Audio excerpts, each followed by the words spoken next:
Hi, everybody, and welcome to Let Me Introduce You. I'm so excited to be here today. This is just my favorite thing to do these days. Once a month, I get to introduce you to people that I think you need to know. And today I have such a special guest in Shayla Raquel because Shayla and I met when I interviewed her for my podcast, the Cordy podcast, and I thought we had one of the best interviews I've had. And you agreed. People just wrote in like mad saying, get her back. Let's talk some more. Let's hear some more. And so I said to Shayla, come on, girl, let's have another conversation. So Shayla and I are going to talk, and I'm going to get these slides moving forward. We're going to be here together for an hour. We're going to do a half an hour of a conversation and then a half an hour of taking your questions. And here's the good news. This is being recorded, and you will get a recording 24 hours after we get off of this program. So tomorrow, at 4 o'clock Eastern Standard Time, you're going to receive whatever your equivalent time is. You're going to receive a recording of this. So if you want to watch it a million times, that's great. If you want to, if you weren't able to be here and you're getting it on the recording, that's great. But what we're going to do is we're going to jump right in. And there's two of us today, me and Shayla. I've got a really nice picture. Shayla, I love this picture of you, Shayla. It's fabulous. Thank you. And so mostly the people on here know who I am. I'm Marion Roach Smith. I'm the author of 4 books, including the Memoir Project, a thoroughly non-standardized text for writing in life. And I worked at the New York Times when I was young. I worked I wrote commentary for NPR's All Things Considered. And I now run the Memoir Project, where I teach classes and everything having to do with memoir. But more to the point, Shayla Raquel is a self-publishing mentor. She's a best-selling author, a public speaker. She works one-on-one with writers every day. And a lifelong lover of books. She's been in the publishing industry for 12 years and teaches author branding, indie publishing, book marketing, and the craft of writing. And I don't know why your name is twice in that first sentence, but that's a typo. But hey, we'll get there. Listen, So, hi, hey, Shayla, how are you? repetition is the key to learning. I'm fine with my name being in there twice. Funny. How funny. I'm doing wonderful. Thank you so much for doing this. This is great. Well, it's fun, and people really need to meet people in the business, and you're as good as it gets in terms of explaining to people how marketing works and to get them out of that crazy slump of thinking about marketing, because everybody needs a brand. And so I thought, we would just jump in and talk about that. But first, Sure. I just wanted to show everybody a few of your books. This is not all of them, but you write. Well, why don't you talk about how you make your decisions about what you write, so people get to know you a little bit before we start talking about your main area of expertise, which is author branding. Tell us about you. Yes, absolutely. I am terrible at being pigeonholed. I don't know how to write in one genre, and I think that's because my entire life I have been an avid reader of just about any genre you can put in my hands. So it made sense that I would dabble in various genres. This one on the left is the 10 Commandments of Author Branding, and I am working very hard on the rewrites for the second edition. But I decided to write this in 2018 because I had been working with authors for a few years at that point on marketing and branding, and I just found that they hated it and they were so frustrated and they felt like they were being pulled a million different directions. And I wanted to be able to teach them that I know this may sound surprising, but you can have fun with this, I promise. So it was really fun getting to create a book that taught authors you don't have to pull your hair out anymore, at least on the author branding. So I had a good time with that. Savage Indulgence is, so this is horror, but it is quite humorous, and it was published in February. It is about a 60-something-year-old woman named Joyce who invites people over for a lovely dinner party. What they are unaware of is that they are, in fact, the dinner. So I don't recommend this book if you are squeamish, but if you can handle those types of things and you like some dark comedy, this is definitely a good read for you. And to answer any questions that may be popping in your mind, yes, I did do my research, and yes, I do go to therapy every week afterward because it was, well, I'll let you figure out some adjectives. On the right is All the Things I Should Have Told You, which is my favorite book cover ever. that has been done. I love that book cover with that gorgeous heart. But these are poems on love, grief, and resilience. And I just really I dedicated it to a girl named Lauren that we lost actually 4 years ago on Sunday. And it was really important to me to be able to show people through poetry that there is a new day. And yes, grief is something that you move forward with, you don't move on from it. So those are a few of my books. And I gotta say, I think that cover on the right is my favorite. It really Oh, is. that's great. Well, before we go into the marketing piece, I should have asked everybody to just say hi to us and tell us where they're Oh, dialing yes. in from, because I just got so excited to talk with you, Shayla. But I would love to see people put in the questions box that they can see the screen and hear us, which would be fabulous to know. And here we've got some people. We've got Mandy from Washington, fabulous. Sonia from South Africa. We've got Wow. Amy from Jersey Shore. Hello from Toronto, from Beverly. Jessica is saying hi. Yes to both, Israel says, in terms of seeing and hearing. Lisa from Tulsa. She's here from Oh, Tulsa, near you. So this is great. Brian's calling in from Greenville, South Carolina. And we've got Sue in Detroit. Oh, we've got somebody. Israel is in England. This is wonderful. wow. Thank you, everybody. From Las Vegas is Yolanda, and Marion is in Vancouver, and David is in Stamford, Connecticut. So thank you for letting me know you can hear and see. And that really makes me happier to know everybody's still there. So thank you, thank you, thank you. We'll get to your questions in a few minutes. But first, I want to ask Shayla about this idea of an author brand. In our podcast interview together, you said, I want to know who you are. I want to know about your passions and your hobbies and the things you totally geek out about. I want to be part of that world that you're so passionate about. And this answers the question of, where do we even begin when we start to think of ourselves and our brand? So why don't you take it from there and talk about how people can dig in? Because I think they think brand is like Procter's and Gamble, or it's something that Yes. only big companies get to have, but every No, author has yeah. a brand, right? Right, absolutely. The simplest way to explain it is that you, the author, you are the brand, and your book is the product. But that just sounds kind of, I don't know, it's almost too simple, right? So, to help you kind of put things into action a little bit more, when you're thinking about your author brand, I want you to ask yourself, who am I really? As an author, as a person, as a mother, as a lover of all things true crime, as a cook, as a whatever. Because one thing I have noticed is that authors will get so stuck on the one thing that they are that they forget about all the other things that make them unique.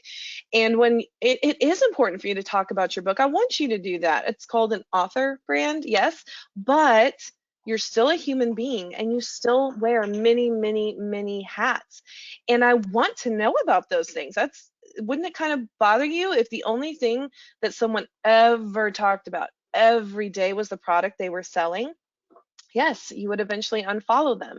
You want it in bursts. You want it here and there. You don't want it 24/7 because that individual will feel like you're selling to them, which you are. So instead, you have to find this balance where, yes, this is my author brand, and yes, these are the books I write, but you know what? There's a lot of amazing things about me too.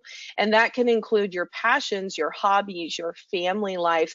It can include anything that you want it to. We fall in love with people. We fall in love with real human beings.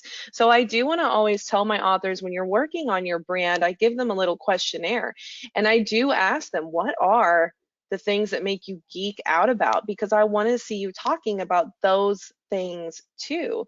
If you love those things, chances are somebody else might too. And that's a wonderful way to communicate with them, to build a relationship with them, and to see them become loyal book ambassadors just because they were able to relate to you. Right. I think that's a great point. I can tell you that, having published 4 books with 4 of the biggest publishers in the world, and having done PR for all of them and doing marketing for all of them, when I finally discovered Instagram, I put up stuff about how to write memoir. The Hmm. Instagram post that's gotten the most views and likes is my dog chasing his tail.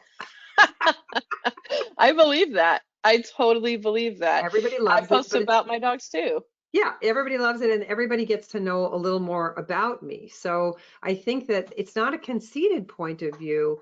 It's really a point of view that begins with understanding that we're sharing our humanity. We're sharing our product, but I know I've seen those same things on Facebook where it's buy my book, buy my book, buy my book, buy my book. Hmm. I just stopped following that person. First of all, I've probably bought the book if they're on my Facebook stream. And That's second, true.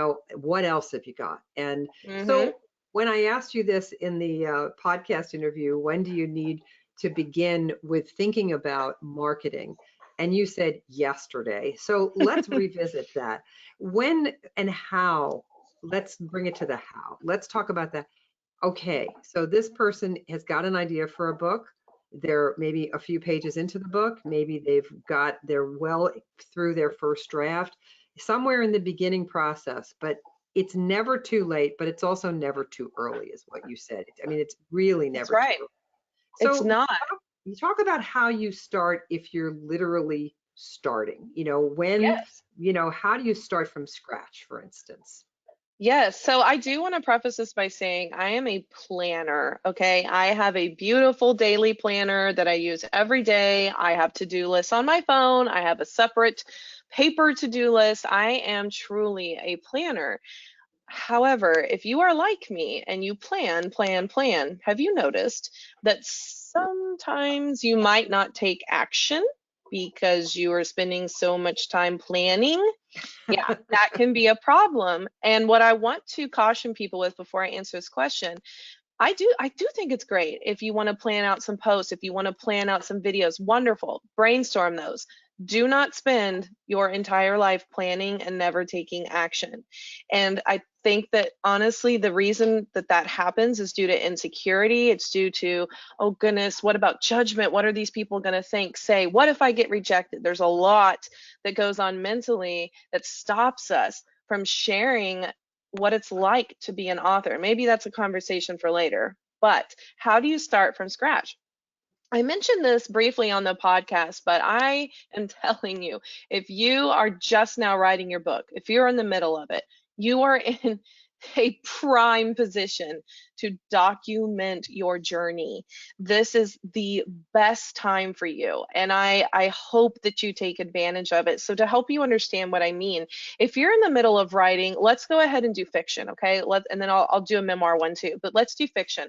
Let's say that you are in the middle of outlining or you are researching, or you only have a few chapters, whatever it may be, you have a minimum of 100 things off the top of my head that you could share with your community. But the book isn't done yet, exactly. And you are going to share as much about that story as you can.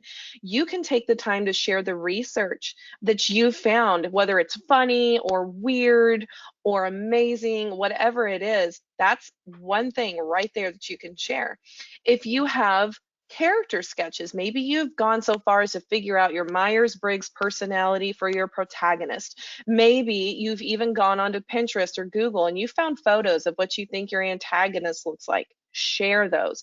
Those are methods of documenting this process. I would love to see excerpts that you're working on. I would love to see a post where you say, guys, I need help naming this minor character. Which one do you like? That could be a poll. There are so many things that you can do. And what I think is kind of setting people back sometimes is they think they need a finished product in order to market it. And that's not true. What you can do is document everything that you're doing. And I fall in love with things like that. And here's why.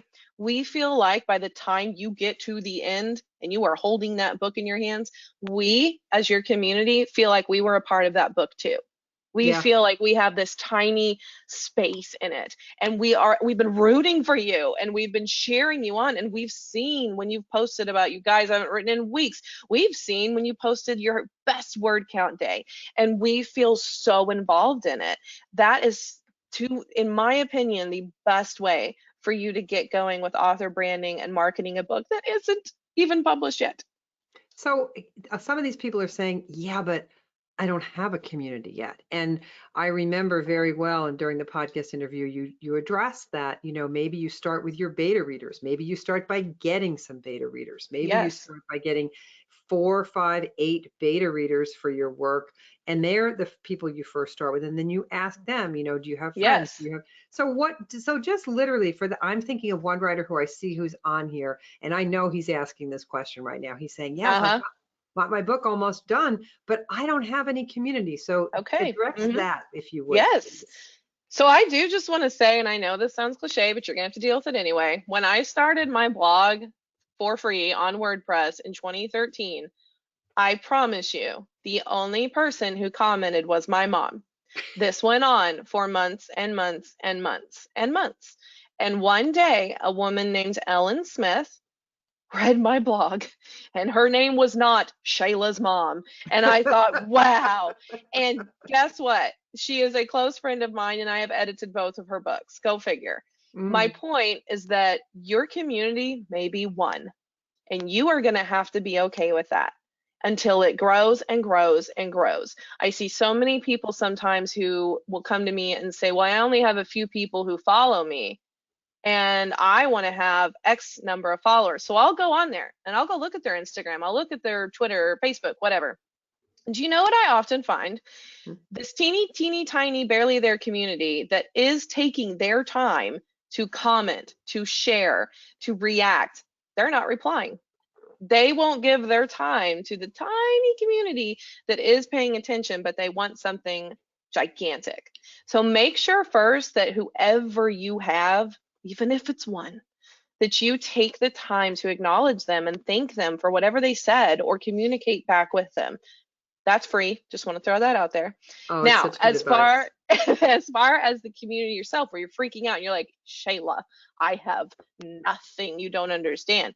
Great. How exciting for you that you have a goal where you get to watch yourself go from 0 to whatever number you can think of. How incredible that you are at an opportunity where you can challenge yourself to go from nothing to something. And that could mean any route. And yes, social media is a wonderful way to do it. That's a wonderful way for you to start your community. But what I want you to think about is content. Content is communication. So, how exactly are you going to be communicating to them? I don't care what platform you do it on. I don't care if it's a blog or YouTube or a newsletter. I am asking you less about how do I get the community and more so, why should the community come to you? Why should the community follow you? Hmm. Why should they engage with you? You have to think about the value that you're going to be giving to these people, even if it's one person. What value are you going to consistently give them? And one thing that's helped me is to understand that value can mean something that is educational, encouraging, or entertaining. It could be Hmm. any of those three. I like the E's, I like alliteration. So for the person who's asking me, but how do I even find the community? I want you to stop and ask yourself, what value am I going to bring to them first? I want you to figure that out, and then you can reach out and decide where they're going to be. It could be Instagram, it could be TikTok, it could be a newsletter, it could be a vlog, it could be anything that your heart desires. It could be Substack, where you have a $5 a month subscriber thing. It could be, that's the thing, is that you can choose any platform you want, but you have to focus on the value that you're going to bring. So I want you to focus less on the number in your community and more so focus on the value you will provide. And trust me, it will grow. It really will. The It more absolutely will. wonderful things you put out there, it's going to grow. Yeah, and that's exactly right. I know from my own experience when I first started online, I had a very small mailing list, Yes. under 400 people, and they were people that had taken classes from me in person, that had agreed to give me their email, and that's it. And I started a business there. But what I also did was I went out into the world and read other people who do what I do, and started leaving Hmm. comments and started making friends, believe it or not. And Yes. that's how I met my operations manager, Kyle Young, because I met him through another large website. And you do make connections this way. But I love this question, what value am I going to bring? Because that is the question. I was going to bring the value of knowing I can teach memoir. Someone else is going to Yes. bring the value of letting us watch them build a book, for instance. Somebody Right. else has expertise. You have a professional, you have some profession from which you're writing this book. And so what is your professional community, and how can you add, what's the value added proposition you're bringing to giving your information to that community? Maybe you're a Yes. psychiatrist, maybe you're a doctor, maybe you're a therapist, maybe you're whatever it is. So let's timeline this a bit. We talked about planning, and we have someone, Susan made the comment about procrastination, which I think is That's great. procrastination, Susan. Thank you so much. So we're going to look at how and in what order should a writer approach building a brand. We started with what value am I going to bring to this? That's a wonderful question. And then you said you've got planners and you've got calendars and you've got all this. So they're writing. Are they doing this all contemporaneously? In other words, are they building their brand while they're writing the book? I know the answer is yes, but that really is a viable way to look at this, isn't it? Hmm. Yes, and I do just want to say this answer depends on your personality.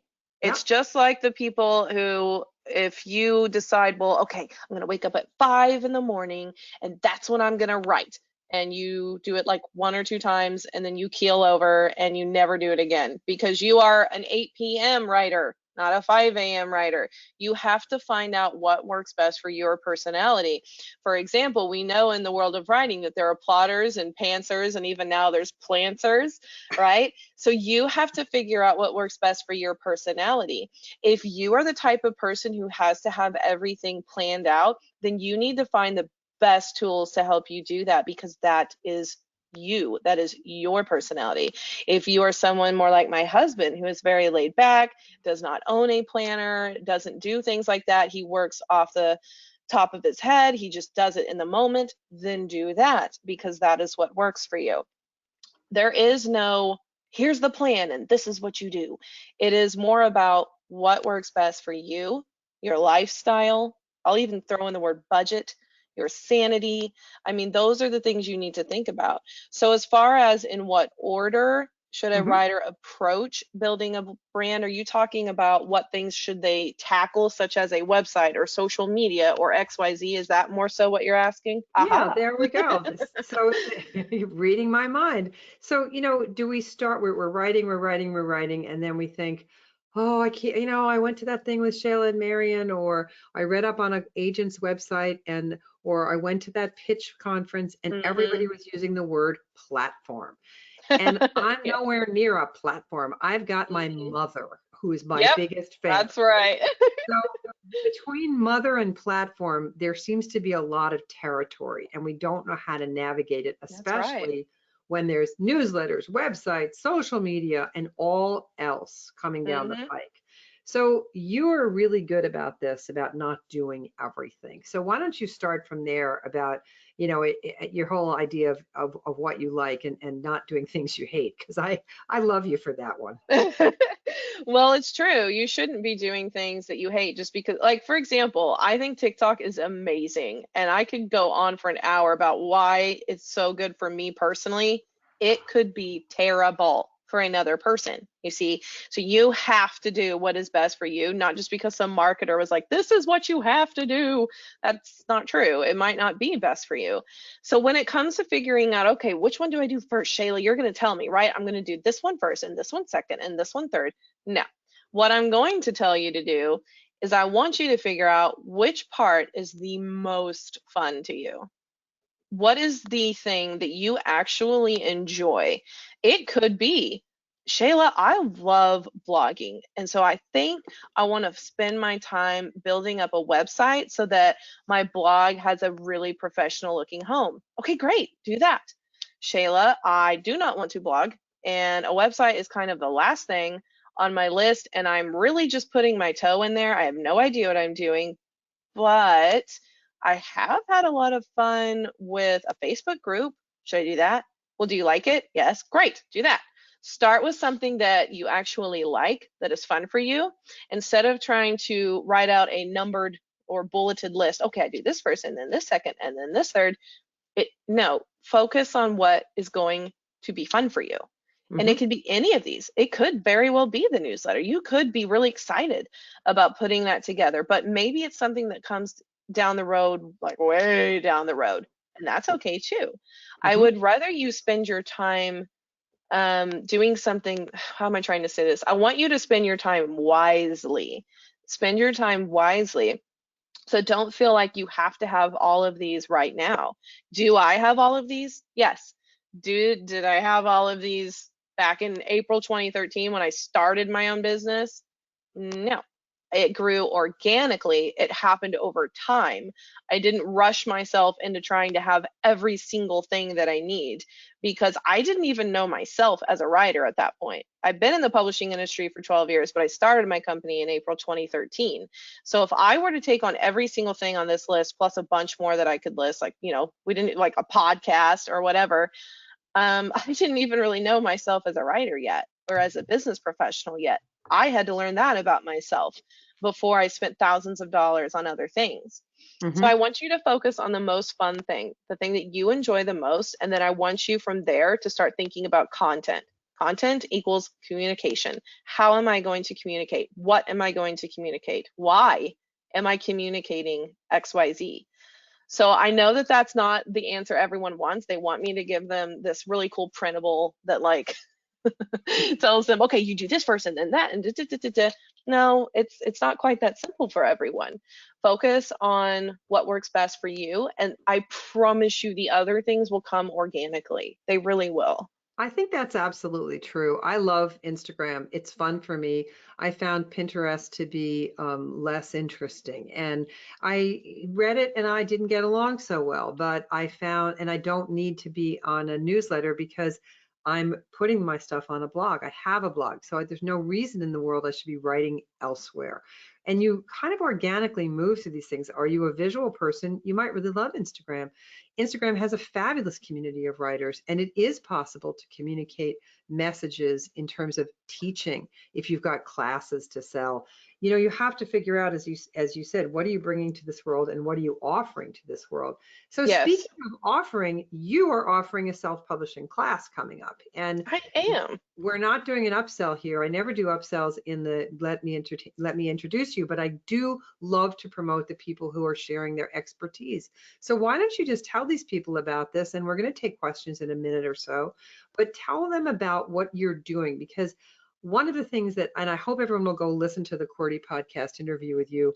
One of the things that I love about what you do is you are not interested in traditional publishing.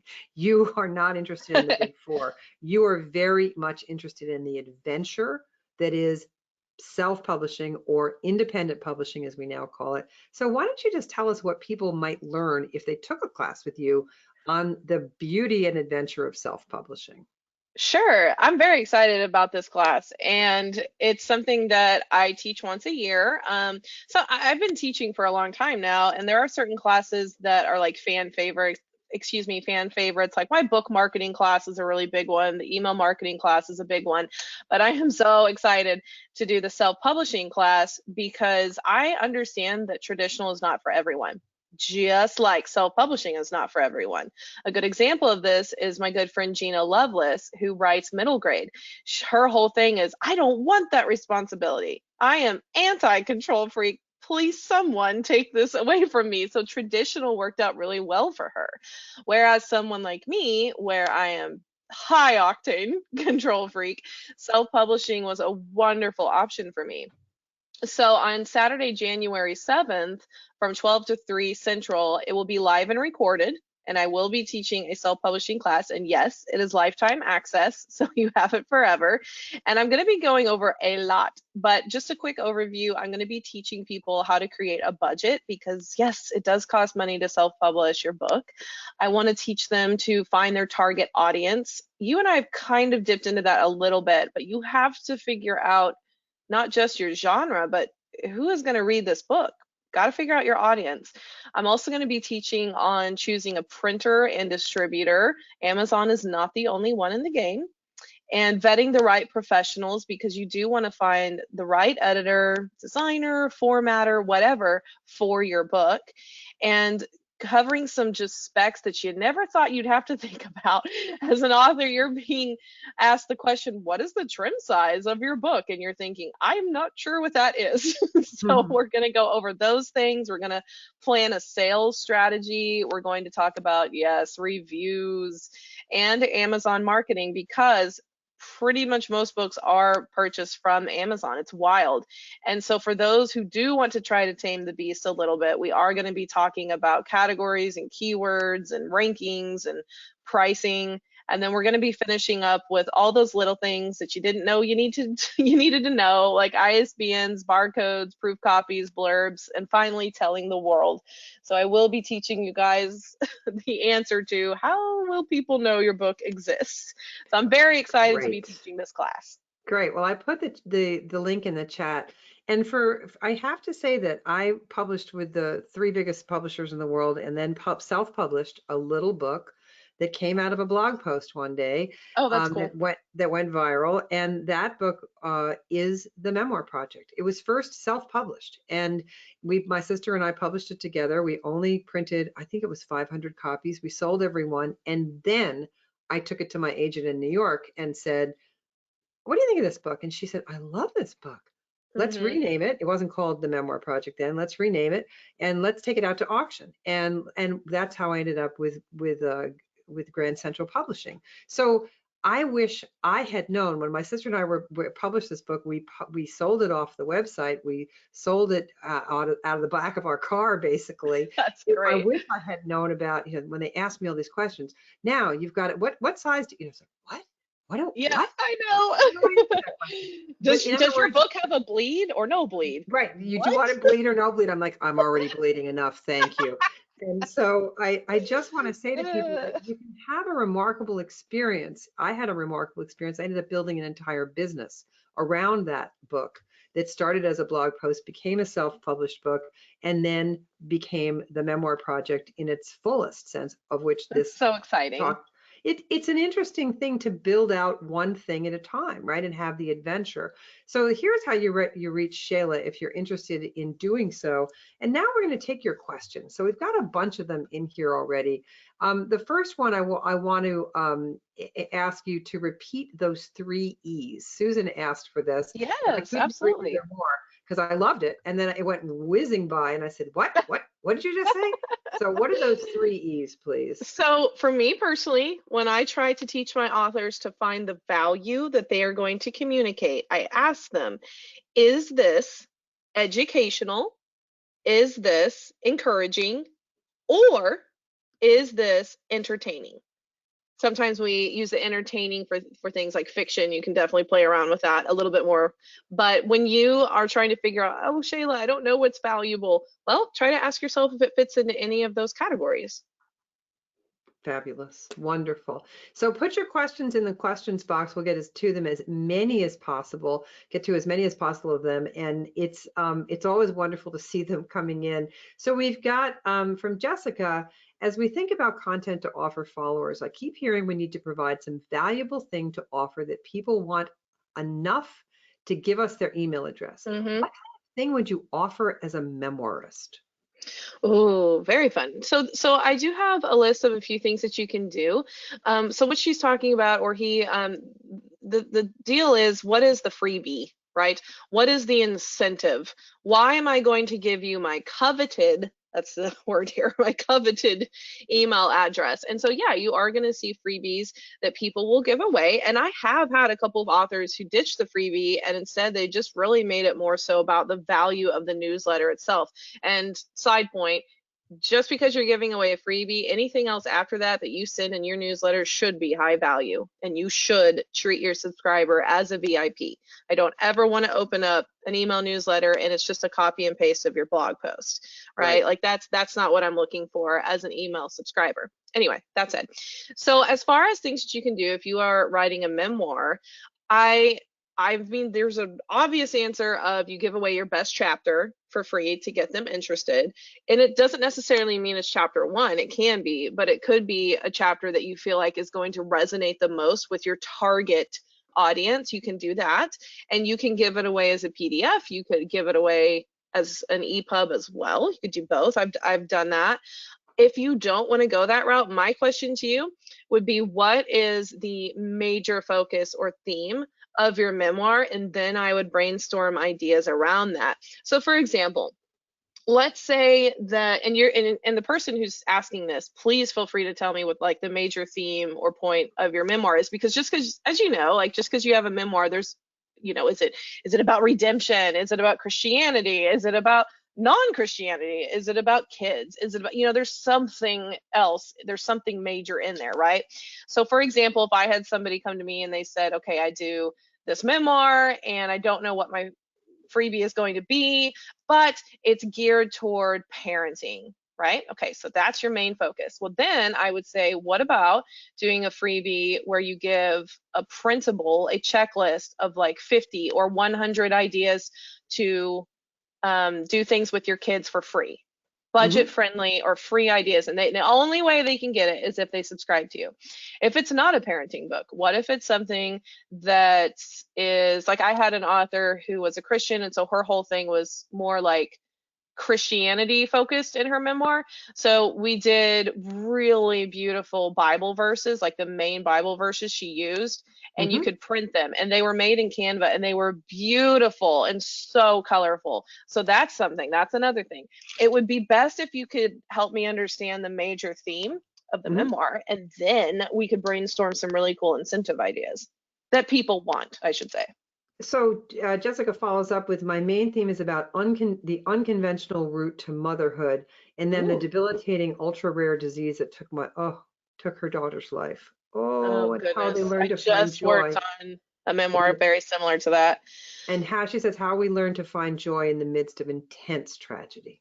Oh, I mean, I see right here some opportunities to, I mean, I am thinking principal, but we could go some different routes. But I am seeing some opportunities where maybe you could give them a list of positive affirmations that they could go through each day. I see an opportunity for things that they could, like, you know how you see things where it's like 30 self-care tips, 50 mental health ideas or whatever. She could tailor it to that and Hmm. say something like, 30 ways to move forward, not on, move forward Hmm. with your grief, 30 ways to help other people who are going through what her daughter went through. You know Right. what I mean? Anything like that Absolutely. that is helping them, you've got it. So obviously you know your target market. What would help them? That's what I want you to ask yourself. Right. What would absolutely make them go, like they would gasp when they see it and think, I need that.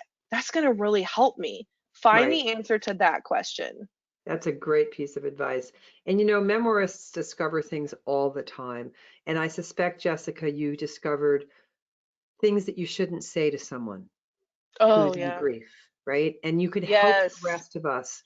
You could help the rest of us just know what to say, what to do.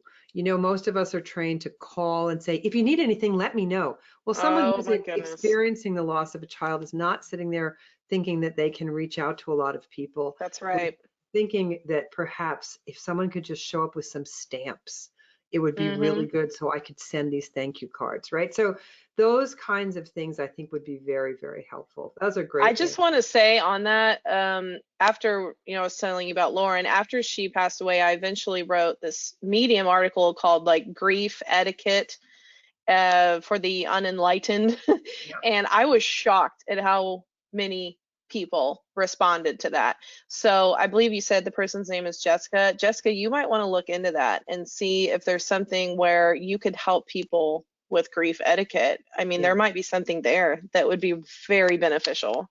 Absolutely. I have a friend who has what she refers to as her funeral casserole, and she gives the recipe out on her, Oh, great. right?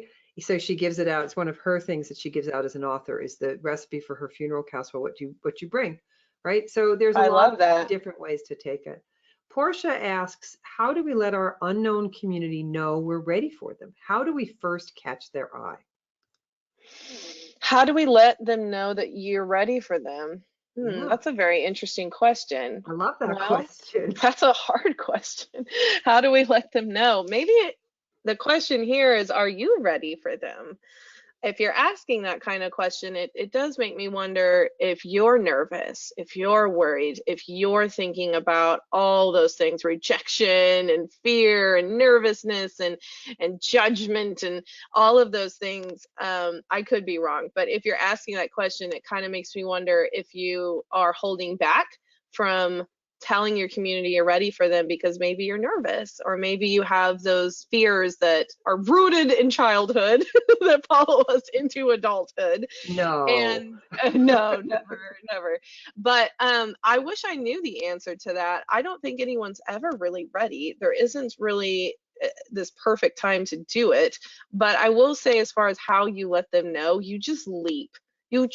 I know it's cliche, but you truly leap. You hold your breath and you say whatever you're going to say, whether it's, will you be a beta reader, or will you join my newsletter, Yep. or will you review my book? You honestly kind of close your eyes, take a breath, and you hit post and run away. I You can tell just you do that it. the first time I taught a class online, I had the microphone, I had the GoToWebinar, I had the people who had signed up for it. It was 8 people. And my sister, who is my biggest champion, was on the phone. I'm holding the phone in one hand Oh and my standing in goodness. front of the microphone. And she, as I'm saying, I'm counting down 10, 9, 8, 7, 6, 5 to go live. And she said, I'm right here. I'm here. I'm here. And as I started to talk, welcome to Memoirama. I'm Marion Roach Smith. And she said, Yay! I'm going to hang up now, but you're going to be great.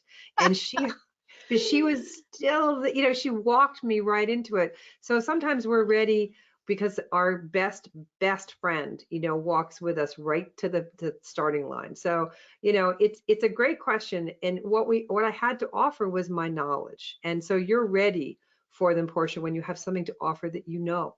And what you know is Yeah. is what you're going to write. So I believe you can do that. So Sonia says, I read an article on Shayla's website about Substack. Do I create a website and have a Substack page? Do they have different functions? Do I then have 2 subscriber lists? Am I missing something? That was a guest blog written recently by Peyton Hayes. And just to kind of answer your question, I think that you do not need to have both Substack and a website. Don't confuse that to mean if you already have a website, you don't need to do Substack. What I'm saying is you don't have to go do a website. You can just have Substack, and then you can lead them to other places. You can lead them to social media. For example, Substack is going to have a bio for you, and it's going to have links to other places. You don't have to redirect them to a website. And if you don't have one, you may be redirecting them somewhere else, like your Amazon book page, or maybe you're directing them to your TikTok or your Twitter. That's fine too. I don't, Substack is different in that its purpose is to give you a really curated community. And I have not used it, but I think I will in the future for something that I'm pursuing. But it's different. If I had a website and then I did Substack, I wouldn't go get rid of my website. Right. Not at all. Substack is something that's just enhancing other things that you have. It depends on what you're wanting to use it for. So Hmm. definitely do your research. There are other things out there too. Like I know Patreon is a big one. I know there's other ones out there, but Substack is pretty good from what I understand. And you better come playing with some good content, some really Oh, high you've got value content. Yeah, my husband has a column on Substack called The Upstate American. He's a former newspaper editor, and he has been a syndicated columnist for years. And what he used to get when he was a newspaper editor, he was a newspaper editor for 25 years, meaning he was the editor at the paper. And he would have people approach him all the time saying they wanted to be columnists, and he'd say, "Okay, write me 5." And they'd go, Hmm. "What? They what?" They said, "Yeah, well, you've got to be ready to write one a week or one a month even." Hmm.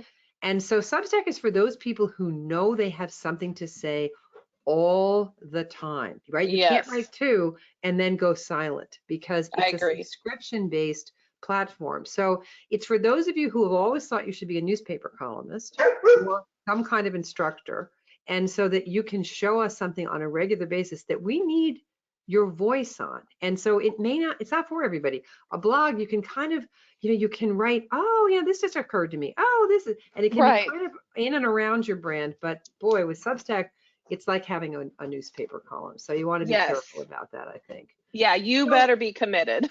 yeah, you've got to be committed, and you got to be committed for the long run. Stephen, hi Stephen. I know Stephen. Hi Stephen. Stephen asks, how many copies should a first-time author think of selling? I'd be curious to know the genre. I'm assuming it's memoir, maybe. I Memoir. don't know. Yep. Okay, memoir. Okay. I think every time the authors come to me and I do self-publishing or book launch, I have them pick a number that they Mhm. want to achieve. So, for authors who have like they are brand new to creating a community, okay? So like you can say platform, you can say tribe, community, whatever word you're most comfortable with. If they come to me and they have very, very, very little to work with, then I'm going to be using other things to help them reach that goal. Like it could be interviews, it could be book promotion newsletters, etc. So we might put our goal at 100 books sold during launch week, okay? Because maybe they don't have like a huge newsletter or any other word you want. I don't care, any other platform. So if you came to me, if it were me to help you a little bit, and I've been building my community for many, many years now, I would put my own personal goal, this is me, only me, at 1,000 books sold during launch week, like when I published Savage Indulgence. Would that goal have been the same when I published my very first novel in 2018? No, it was probably like 100 at that point because I didn't have as big of a community in 2018 as I do in 2022. Do you see what I'm trying to say?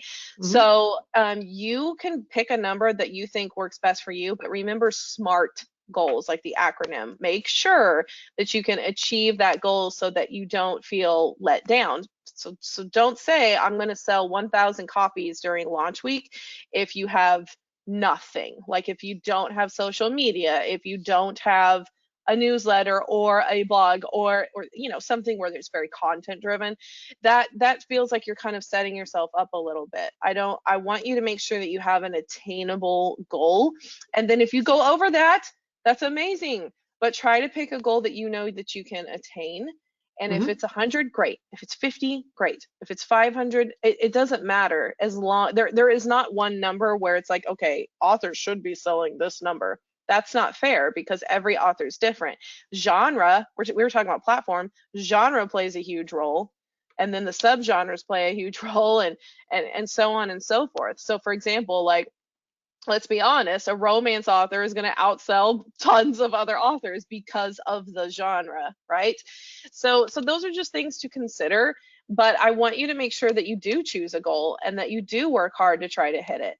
And also give yourself grace if you don't, because I didn't even hit the #1 bestsellers in the categories I had for the 10 Commandments of Author Branding until December, and I published in October of Mhm. 2018. But that didn't come until later because sometimes things are just like that.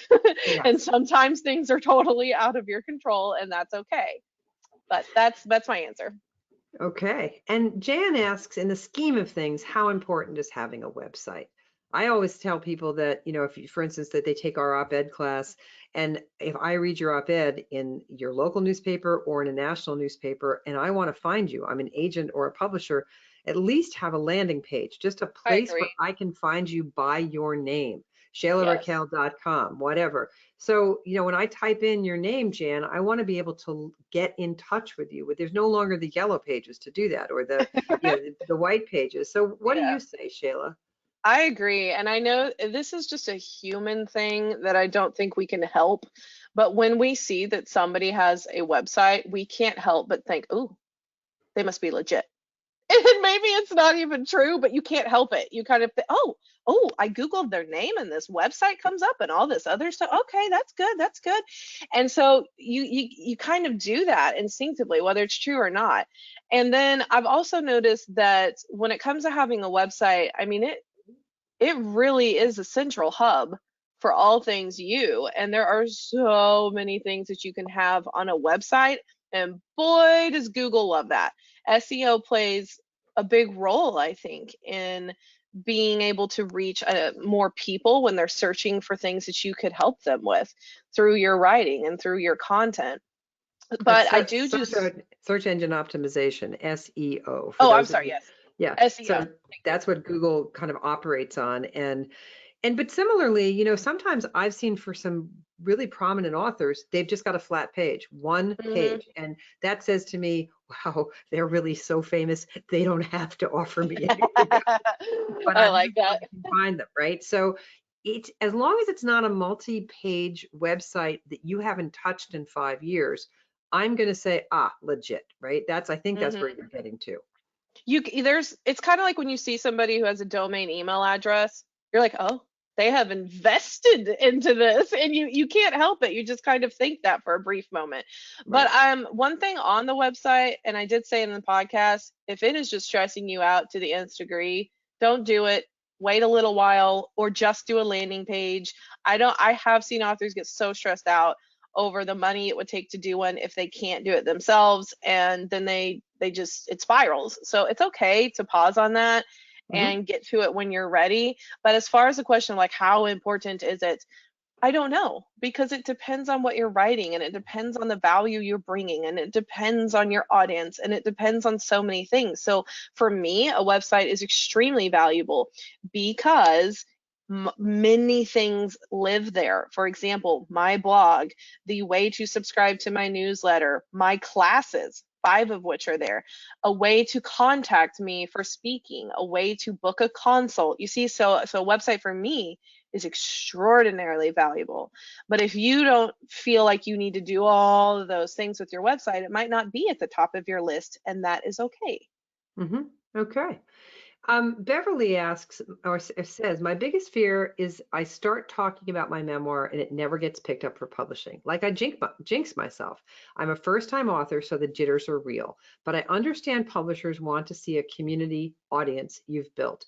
Here's my 30-second elevator pitch for my memoir. Freshly widowed at 30, Beverly is not dealing with her husband's death very well. Stumbling through grief without a handbook, Bad Widow, love that title, Beverly. Bad Hmm. Widow chronicles her hot mess adventures. Sorry, it's just That's awesome. dealing with the pain of loss and torturing herself into healing, all while laughing at the most inappropriate moments and crying when no one is watching. Oh, I like Beverly, that. write that book. I Yeah, love that's great. that pitch. I I love that love that pitch. pitch. What was her So, first question though? Would you go my, back to the first? it says my biggest fear is I start talking about my memoir and it never gets picked up for publishing, like I jinx myself.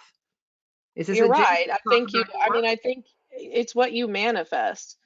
I Uh, was telling someone, well, I was telling my therapist the other day, I am a pessimist sometimes, and I will tell myself, I just have to be prepared. As long as I'm prepared for the worst, there are no surprises, and I am not blindsided. And how wise I thought I was with this, right? And she immediately said back, but don't you just break your heart twice? And I'm like, oh, what? And she no, goes, well, what? aren't you just setting yourself up twice? So if something bad does happen, fine. But if you're already assuming it is, you've done it to yourself twice.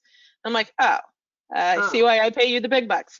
yeah. So back to Beverly, if you're already assuming like, oh, it's going to tank, or it's never going to happen, or XYZ, XYZ, I don't think that's fair to you. And I don't think that that's fair to your mental health. I don't think it's fair to your book. I don't think it's fair to the future readers you will have. And I think that you need to focus on, I mean, there are different answers to this, okay? But if you are all in and the only option for you personally is traditionally publishing, then don't give up. Do not give up. If that is the only option you have for you, then you do whatever it takes to bring your book out into this world. Do not let anything stop you. Semicolon, if there is a backup plan and you do feel confident that you would like to do self-publishing after, let's say, a year, this is not a method that I like for many reasons. I don't like self-publishing as a fallback plan, but if it is, that's okay. And you can have a backup plan, and you can say, if my book hasn't been picked up in 1 year, 2 years, etc., I would like to go this route. Now you've given yourself some room to breathe, and you've allowed yourself a backup plan, but you might Yeah. not be the backup plan kind of person. I think what's happening is you're already assuming that it's not going to happen. I do that all the time. And my therapist was right. You're sabotaging it in a way, and you're hurting yourself twice. And I Mhm. don't want that for you. Good answer. All right, we've got just a few minutes left, and Lisa asks, so author branding for an introvert? How does that work? I love to write, but not market. That's all of my closest friends are introverts, and I'm the weirdo extrovert writer because apparently those are not supposed to exist. But I think what's happening is that you are assuming that if I'm going to market, that means my face has to be everywhere. My voice has to be everywhere audibly, or videos or whatever. And that makes your head spin because you are not that type of person. And what I've been trying to explain to people who ask me this question is that you can put all sorts of content out there that has never shown your face. If that's one of the big concerns you have is looking in a video or doing a photo of yourself, don't do it. You can do all sorts of content that never shows your face if that's what you're worried about. I do have something that I wish we had time to read. Actually, I'm going to give you the link to it. There is an absolutely incredible post that was written about book marketing for introverts. And it does appear in my book, The 10 Commandments of Author Branding, but there is a blog post version.